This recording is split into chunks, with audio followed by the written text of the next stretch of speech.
Hi, I'm Josh Ramsey, president of The Strategic Point. I want to thank you real quick for showing up today to my live seminar. This is my first web conference, so we're probably going to have a few rough patches, but I just want to say thanks for showing up. I hope you enjoy this information. At the end, I'll give you a little bit more information on how to contact us to have us answer any questions that you might have.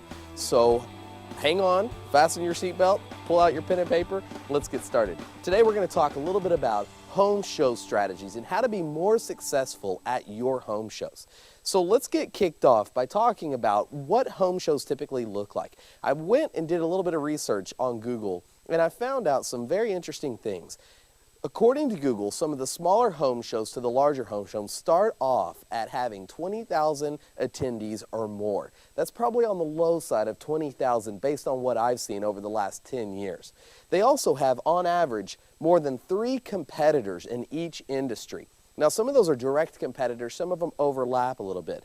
But all that's saying is you have to find a way to really stand out from your competition in the marketplace. You have to really find a way so that when someone walks by your booth, they don't just walk on by to your competitors, but they'll stop and become engaged with you. Throughout this conference, we're going to try to summarize this in about 40 to 50 minutes. I'm going to tell you a couple of stories, but I want to start off by telling you that I typically go to 1 to 3, in between 1 to 3 different expos, both B2B, B2C, and in a variety of industries each month. I do that on purpose, and I always run a few little tests. One test that I like to run is just to walk through once or twice, just to find out how many times I'm engaged. On average, I am engaged 0 times. I can walk from the front to the back and back to the front, and sometimes even do that 3 times and never get engaged. Sure, I'll have people say, "Hi, how you doing?" I'll say, "Great," and I'll just slowly keep walking. Sometimes I'll stop at a booth and look at what they have going on, and people are too busy talking to each other that they don't engage me.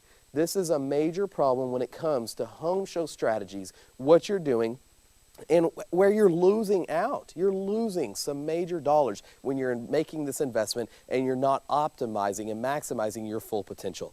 So let's move forward into a couple different things. The first thing that I want to do is identify your consumer's brain. What's happening with your consumer brain? What's going on in their mind as they walk in from the street into the show? What are they looking for and why? The first part is alpha mode. Alpha mode is when you are just stuck in your regular, everyday, mainstream movement. You get in your car, you're going to the home show, you put your keys in the car, you start it, and you go. You never think twice about what you're doing. It's your subconscious pattern and runnings of everyday life.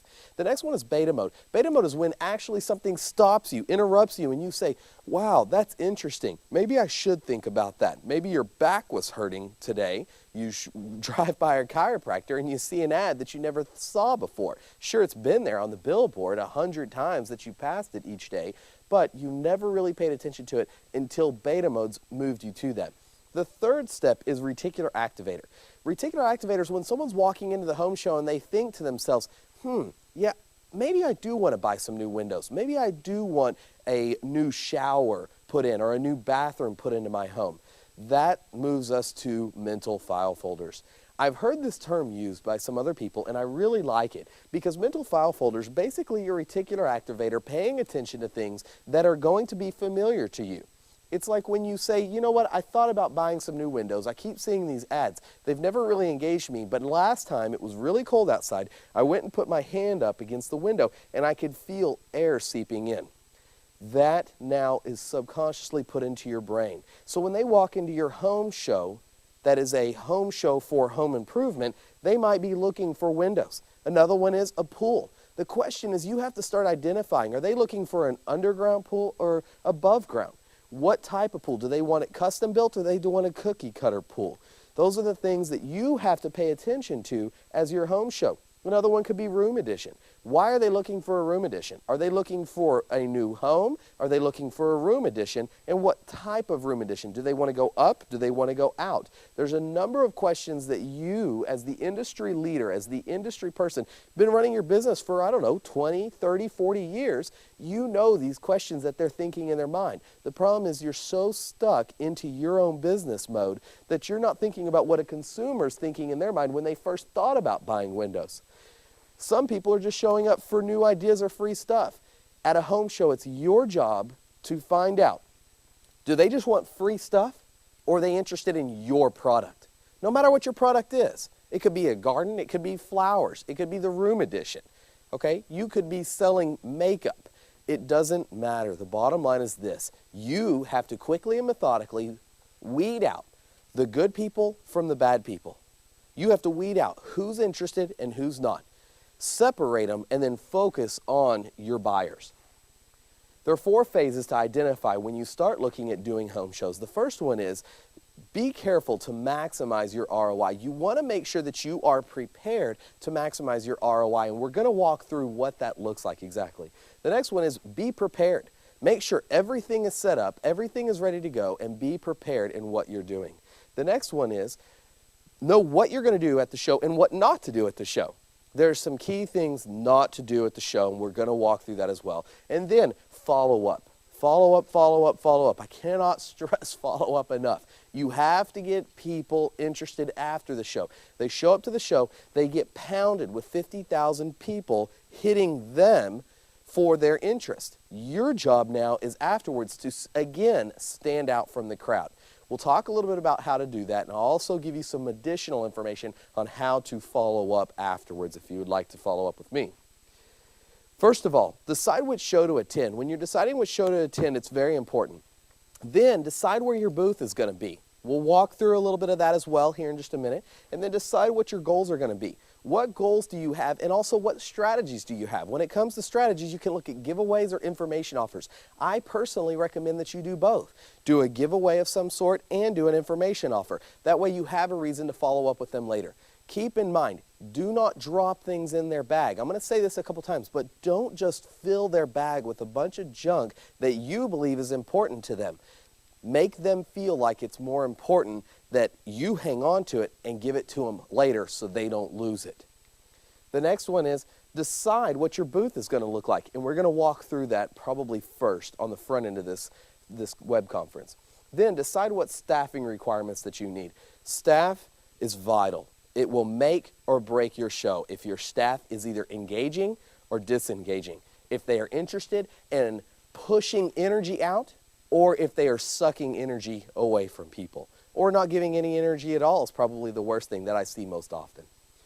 Let's talk about your goal and your budget. First of all, identify what the show's going to cost you. What is this show going to add up to? When you start adding up space rental, booth setup, giveaways, materials, personnel, add all this together, especially the giveaways. If you say, okay, yeah, we're going to give something away, add that into the cost of your show. Then multiply that number by 10. Do you think you can get that much out of the show? So the question is, if you spend $6,000 on the show, can you get $60,000 in sales right off? Maybe not in the future, maybe in the future. We can talk about that and you can play with that number. But the bottom line of my recommendation to you is, if you spend $6,000 on the show, you need to get $60,000 in sales. If you believe that you can do that, go do the show. If you're hesitant, sit back, think about it, ask some other people, ask some industry people, call some people, make some wise choices. If you say there's no way we can do that, don't do it. Go a different direction. Booth location is very important. A couple things that I recommend is the closer to the front, the better. When someone walks in off the street, they are at their highest peak of interest. They're walking in and saying, okay, what do you got for me? Let's go. I'm excited. You be excited. And you engage them. It's worth paying a little bit of a premium. You have to determine, again, your budget, but it's worth paying a little bit more to be closer to the front. The next one is near food is okay. Maybe if you can't pay that front cost, you ask them to be back by the food court or somewhere around the food area. I wouldn't recommend the bathrooms because they've got one thing on their mind if you're next to the bathrooms, right? The next one is near a large or popular booth. You can typically find out if they're going to be large booths there or popular booths. Don't get beside a competitor. If you are a small window, guys, don't go next to a Pella window company. Make sure that you do that in your negotiations. When you're talking to that salesperson, be effective, be aggressive in your negotiation. It's your money, okay? So make sure that you're spending your money and how you want to spend it, and tell your salesperson where you don't want to be, and make sure that they follow through with that. The next one is booth setup. First of all, one of the biggest mistakes that you just cannot do is crowd your booth. Here's a prime example of something that I've seen before. This booth is just overcrowded. The bottom line is, when you look at this booth, where do your eyes go? What are you looking at first? Some people will say this solarworldusa.com. Great. Well, how many people are going to write that down? How many people care about it? It's not relevant or important to their life right now, so they're probably not. So you've just used valuable real estate with something that's probably not going to be applicable to them right now. The next one, here's another website. So which website do I go to? How can I tell? Sun at work. Great. How is that important and relevant to me? Steel. All I see is steel, solar, sun at work, and steel down here. Here's a little sign over to the side, spin to win. So that's their engaging, spin something to win something. Great. They've got a banner in the back right here. I don't know if you can see it behind the solar panel. The banner is going to be more engaging than the solar panel. How many of you, if you closed your eyes right now and I said, Shamu the whale, how many of you are going to get a picture of a killer whale in your mind? Probably 99% of you, right?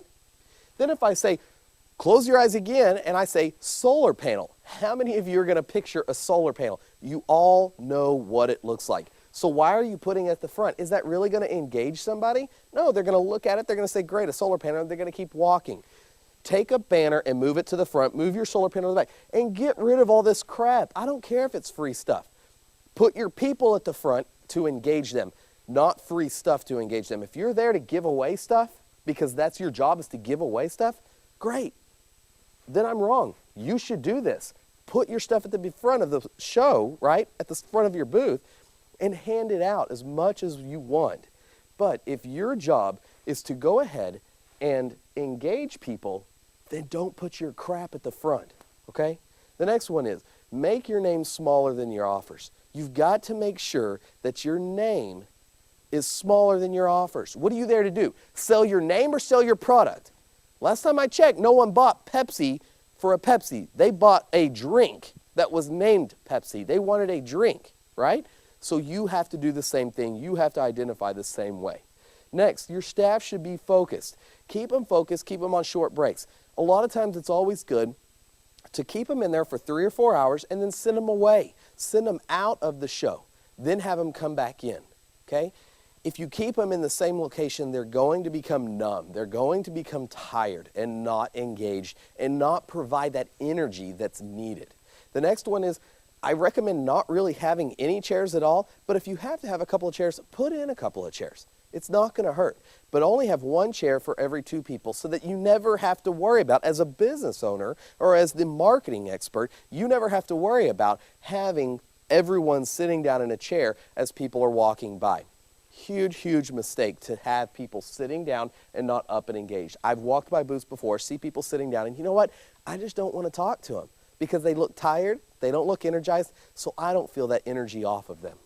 The next one is have one staff member at the front of your booth. When you have that staff member at the front of the staff member at the front of your booth, it's very important.